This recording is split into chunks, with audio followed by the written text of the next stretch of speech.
₹250 ಕಟ್ಟಿ account open ಮಾಡೋದು. ಅದಾದ್ಮೇಲೆ ಎಷ್ಟು ಬೇಕಾದ್ರೂ ನಿಮ್ಮಲ್ಲಿ ಕೈಯಲ್ಲಿ ಎಷ್ಟಿದೆಯೋ ಅಷ್ಟು ಉಳಿತಾಯ ಮಾಡ್ಕೊಂಡು ಹೋಗ್ಬೋದು. 14 ವರ್ಷ ಕಟ್ಟಂತ ಇದು. 15 ವರ್ಷ ಕಟ್ಟಬೇಕು.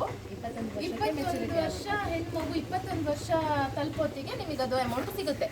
ಆಯ್ತಾ? ಮಧ್ಯದಲ್ಲಿ 18 ವರ್ಷ ಹೆಣ್ಮಗು 18 ವರ್ಷ ಆದಾಗ ಅವಳಿಗೆ ಏನಾದ್ರು ಎಜುಕೇಶನ್ ಬೇಕು ಅಥವಾ ಮದುವೆ ಏನಾದ್ರು ಈ ತರ ಅಂತ ಇದ್ರೆ ಅಥವಾ ಎಜುಕೇಶನ್ ಮುಂದಿನ ಹೈಯರ್ ಎಜುಕೇಶನ್ ಬೇಕಂದ್ರೆ ಅದ್ರಲ್ಲಿ ಇರುವಂತ ಅರ್ಧ ಅಮೌಂಟ್ ಅನ್ನ ನೀವು ತೆಕ್ಕೊಳ್ಬಹುದು. ಆಯ್ತಾ? ಸುಕನ್ಯಾ ಸಮೃದ್ಧಿ ಅಂತ ಹೇಳಿದ್ರೆ. ಅದಾದ್ಮೇಲೆ ಇನ್ಶೂರೆನ್ಸ್ ಇದೆ ನಮ್ಮಲ್ಲಿ. ಮೇಡಮ್ ಅದು PLI ಅವು ಯಾವ್ದು ಇದೆ ಅಂತಲ್ಲ ಅದೊಂಚೂರು. ನೆಕ್ಸ್ಟ್ ಬರೋದು PPF ಅಂತ ಇದೆ. ಈಗ ಸುಕನ್ಯಾ ಸಮೃದ್ಧಿ ಹೆಣ್ಮಕ್ಳಿಗೆ ನಿಮಗೆ ಹೇಗುಂಟು ಹಾಗೆ ಗಂಡು ನಿಮ್ಮ ಹುಡುಗರಿಗೆಲ್ಲ PPF ಅಂತ ಇದೆ. ಅದು ತುಂಬಾ ಚೆನ್ನಾಗಿದೆ. ನೀವೆಲ್ಲರೂ ಈಗ ನಾಳೆ ಬೇಕಂದ್ರೆ ರಿಪೋರ್ಟ್ ಓಪನ್ ಮಾಡ್ಲಿಕ್ಕೆ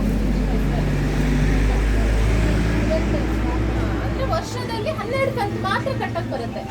ಯಾವುದು PPF ಅದಕ್ಕಿಂತ ಜಾಸ್ತಿ ಕಟ್ಟಕ್ ಬರಲ್ಲ. ಬಟ್ ಸುಕನ್ಯಾ ಸಮೃದ್ಧಿ ಏನಂದ್ರೆ ಎಷ್ಟು ಬೇಕಾದ್ರೂ ಕಟ್ಬೋದು. ₹100 ಉಳಿತಾಯ ಮಾಡ್ಕೊಂಡು ಬರ್ಬೋದು. ಎಂತ ಬಡ ರೈತರು ಕೂಡ ಮಾಡ್ಬೋದು, ಕೂಲಿ ಕಾರ್ಮಿಕರು ಮಾಡ್ಬೋದು, ಪ್ರತಿಯೊಬ್ರು ಒಂದು ಉಳಿತಾಯ ಅಂತ ಮಾಡ್ಬೋದು ನಮ್ಮ ಪೋಸ್ಟ್ ಅಲ್ಲಿ. ಆಯ್ತಾ?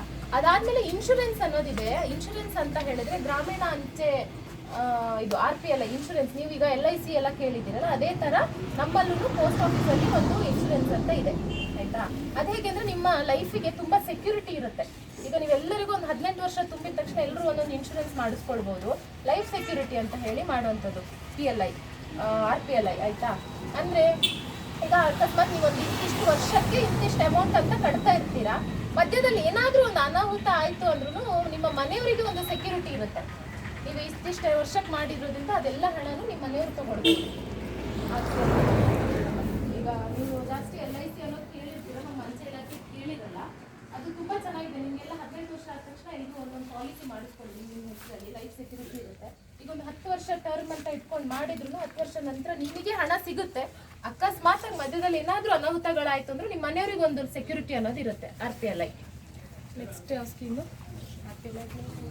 ನೆಕ್ಸ್ಟ್ ಈಗ ಆಧಾರ್ ಅಪ್ಡೇಷನ್, ಆಧಾರ್ ಕಾರ್ಡ್ ಮಾಡಿಸೋದು, ಪ್ರತಿಯೊಂದು ನಮ್ಮಲ್ಲಿ ಎಲ್ಲ ತರದ ಸೌಲಭ್ಯಗಳು ಅಂಚೆ ಇಲಾಖೆಯಲ್ಲಿ ಇದೆ. ಅರ್ಥಾಯ್ತಾ? ಅಂದ್ರೆ ಈಗ ಆಧಾರ್ ಹೊಸದಾಗಿ ಆಧಾರ್ ನೀವೇ ಓಪನ್ ಮಾಡಿಸ್ಬೇಕು ಅಥವಾ ಆಧಾರ್ ಅಪ್ಡೇಷನ್, ಈಗ ಹೆಸರು ಸರಿ ಇರಲ್ಲ ಅಥವಾ ಡೇಟ್ ಆಫ್ ಬರ್ತ್ ಸರಿ ಇರಲ್ಲ, ಫೋನ್ ನಂಬರ್ ಚೇಂಜ್ ಮಾಡ್ಬೇಕಾಗಿರುತ್ತೆ. ನೀವು ಸಿಮ್ ಚೇಂಜ್ ಮಾಡ್ಕೊಂಡಿರ್ತೀರಾ, ಯಾವಾಗ್ಲೂ ಆಧಾರ್ ಓಪನ್ ಮಾಡುವಾಗ ಯಾವ್ದೋ ಸಿಮ್ ಕೊಟ್ಟಿರ್ತೀರಾ, ಈಗ ಬೇರೆ ಸಿಮ್ ಚೇಂಜ್ ಮಾಡಿಸ್ಬೇಕು. ಅದೆಲ್ಲ ಸೌಲಭ್ಯಗಳು ನಮ್ಮ ಅಂಚೆ ಇಲಾಖೆಯಲ್ಲಿ ಇದೆ. ಫಸ್ಟ್ ನೀವು ಅಂಚೆ ಇಲಾಖೆಯಲ್ಲಿ ಪಿನ್ ಕೋಡ್ ಬಗ್ಗೆ ತಿಳ್ಕೊಬೇಕಾಗುತ್ತೆ. ಪಿನ್ ಕೋಡ್ ಅಂತ ಹೇಳಿದ್ರೆ ಈಗ ನಮ್ಮಲ್ಲಿ ಈಗ ನಿಮ್ಮ ಹಳ್ಳಿಯ ಗಾರ್ಡಲ್ಲಿರುವಂಥದ್ದು ಬ್ರಾಂಚ್ ಆಫೀಸ್. ಆಯ್ತಾ? ನಮ್ದು ಹೆಡ್ ಆಫೀಸ್ ಬಂದು ನ್ಯೂ ಡೆಲ್ಲಿಯಿಂದ ಆಡಳಿತ ಮಂಡಳಿ ಇರೋದು ನ್ಯೂ ಡೆಲ್ಲಿಯಲ್ಲಿ. ಅದಾದ್ಮೇಲೆ ಹೆಡ್ ಆಫೀಸ್ ಈಗ ನಮ್ಮ ಚಿಕ್ಕಮಂಗ್ಳೂರಲ್ಲಿ 2 ಹೆಡ್ ಆಫೀಸ್ ಇದೆ. ಒಂದು ಕೊಪ್ಪ ಮತ್ತು Chikkamagaluru 2 head office. Head office under sub office ಅಂತ ಬರುತ್ತೆ. ಸಬ್ ಆಫೀಸ್ಗಳು ಎಲ್ಲ ಒಂದೊಂದು ಟೌನ್ ಲಿಮಿಟ್ಗಳಲ್ಲಿ ಸಬ್ ಆಫೀಸ್ಗಳಿರುತ್ತೆ ನಿಮಗೆ. ಆಯ್ತಾ? ಹೆಡ್ ಆಫೀಸ್ 2 ಕೊಪ್ಪ ಚಿಕ್ಕಮಂಗ್ಳೂರು ಇದ್ರೆ, ಸಬ್ ಆಫೀಸ್ ಅನ್ನೋದು ನಿಮ್ಮ ಟೌನ್ ಲಿಮಿಟ್ಸ್ ಅಲ್ಲಿ ಎಲ್ಲ ಸಬ್ ಆಫೀಸ್ಗಳಿರುತ್ತೆ. ಸಬ್ ಆಫೀಸ್ ಅಂಡರ್ ಇರುವಂತದ್ದು ಬ್ರಾಂಚ್ ಆಫೀಸ್. ಈಗ ನೀವು ಇಲ್ಲಿ ಏನ್ ನೋಡ್ತಾ ಇದ್ದೀರೋ ಇದು ಬ್ರಾಂಚ್ ಆಫೀಸ್. ಆಯ್ತಾ? ಒಂದೊಂದು ಸಬ್ ಆಫೀಸ್ಗೂ ಒಂದೊಂದು ಪಿನ್ ಕೋಡ್ ಅಂತ ಇರುತ್ತೆ. ನೀವು ಯಾವುದೇ ಲೆಟರ್ ಬರೆಯುವಾಗ ಪಿನ್ ಕೋಡ್, ಈಗ ನಮ್ಮಲ್ಲಿ 57712 ಇಲ್ಲಿ ಪಿನ್ ಕೋಡ್ ನಿಮ್ಗೆಲ್ಲ ಗೊತ್ತಿರಬಹುದು ಅನ್ಸ್ಕೋತೀನಿ. ಸೊ ಜೈಪುರ ನಮ್ಮ ಸಬ್ ಆಫೀಸು. ಜೈಪುರ ಅಂಡರ್ ತುಂಬಾ ಬ್ರಾಂಚ್ ಆಫೀಸ್ಗಳಿರ್ತವೆ. ಪ್ರತಿಯೊಂದು ನಮ್ಮ ಜೈಪುರ ಅಂಡರ್ ಯಾವುದೇ ಪೋಸ್ಟ್ ನೀವು ಲೆಟರ್ ಹಾಕುವಾಗ ಅಥವಾ ಪೋಸ್ಟ್ ಕಳಿಸುವಾಗ ಈ ಪಿನ್ ಕೋಡ್ ಅನ್ನ ನೀವು ಯೂಸ್ ಮಾಡೋದು ತುಂಬಾ ಅವಶ್ಯ. ಯಾಕಂದ್ರೆ ಈಗ ಡೆಲಿವರಿಗೆ, ಈಗ ಪೋಸ್ಟ್ ಮ್ಯಾನ್ಗಳಿಗೆ ತುಂಬಾ ಉಪಯೋಗ ಆಗಿರುತ್ತೆ. ಆಯ್ತಾ? ಪಿನ್ ಕೋಡ್ ಅನ್ನೋದನ್ನ ತುಂಬಾ ಯೂಸ್ ಮಾಡಬೇಕು. ಅದಾದ್ಮೇಲೆ ಆಧಾರ್ ಅಪ್ಡೇಷನ್ ಬಗ್ಗೆ ನಿಮಗೆಲ್ಲ ಹೇಳಿದ್ವಿ. ಈಗ ಹೊಸದಾಗಿ ಓಪನ್ ಆಗಿರೋದು IPPB ಅಂತ, ಇಂಡಿಯಾ ಪೋಸ್ಟ್ ಪೇಮೆಂಟ್ ಬ್ಯಾಂಕ್ಸ್ ಅಂತ ಓಪನ್ ಆಗಿದೆ ಈಗ ಹೊಸದಾಗಿ ನಮ್ಮಲ್ಲಿ. ಅಂತ ಹೇಳಿದ್ರೆ ಈಗ ಬ್ಯಾಂಕ್ ಅಲ್ಲಿ ನೀವು ಫೋನ್ ಪೇ, ಗೂಗಲ್ ಪೇ ಅನ್ನೋದನ್ನ ತುಂಬಾ ನೋಡಿದೀರ ಅನ್ಸುತ್ತೆ. IPPB India post payment banking ಅಂತ. ಬ್ಯಾಂಕ್ ಆಫೀಸ್ ಬ್ಯಾಂಕಿಂಗ್ ಗಳಲ್ಲಿ ನೀವು ಏನಂದ್ರೆ ಈಗ ಫೋನ್ ಪೇ ಆಗಿರ್ಬೋದು, ಗೂಗಲ್ ಪೇ, ಈಗ ಒಂದು ಮೊಬೈಲಿಂದ ಒಂದು ಮೊಬೈಲಿಗೆ ಫೋನ್ ನಂಬರ್ ಗೊತ್ತಿದೆ ಅನ್ಸುತ್ತಲ್ವಾ ನಿಮ್ಗೆಲ್ಲ? ತುಂಬಾ ಜನ ಮಾಡಿರ್ಬೋದು, ಅದನ್ನ ಗೊತ್ತಿರುತ್ತಲ್ವಾ ಸರ್? ಮೇಡಮ್ ಅವರು ಹಣಕಾಸಿನ ವ್ಯವಹಾರ ಮಾಡಿರಲ್ಲ ಅಂತ.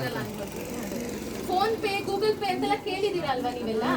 ಅದೇ ತರ ನಮ್ಮ ಪೋಸ್ಟ್ ಆಫೀಸ್ ಅಲ್ಲೂ ಈಗ ಇಂಡಿಯಾ ಪೋಸ್ಟ್ ಪೇಮೆಂಟ್ ಬ್ಯಾಂಕಿಂಗ್ ಅಂತ ಓಪನ್ ಆಗಿದೆ. ಅಂದ್ರೆ ಆನ್ಲೈನ್ ಮುಖಾಂತರ, ಅಂದ್ರೆ ಈಗ ಮೊಬೈಲ್ ಅಲ್ಲಿ ಒಂದು ಮೊಬೈಲಿಂದ ಇನ್ನೊಂದು ಮೊಬೈಲ್ಗೆ ಹಣ ಕಳಿಸೋದು, ಒಂದು ಪೋಸ್ಟ್ ಆಫೀಸ್ ಇಂದ ಇನ್ನೊಂದು ಪೋಸ್ಟ್ ಆಫೀಸ್ಗೆ ಹಣ ಕಳಿಸೋದು, ಅಥವಾ ಒಂದು ಬ್ಯಾಂಕ್ ಇಂದ ಇನ್ನೊಂದು ಬ್ಯಾಂಕಿಗೆ ಹಣ ರವಾನೆ ಮಾಡ್ಬೇಕಂದ್ರೆ ಈಗ ನಮ್ಮಲ್ಲೂ ಓಪನ್ ಆಗಿದೆ ಆನ್ಲೈನ್ ಬ್ಯಾಂಕಿಂಗ್.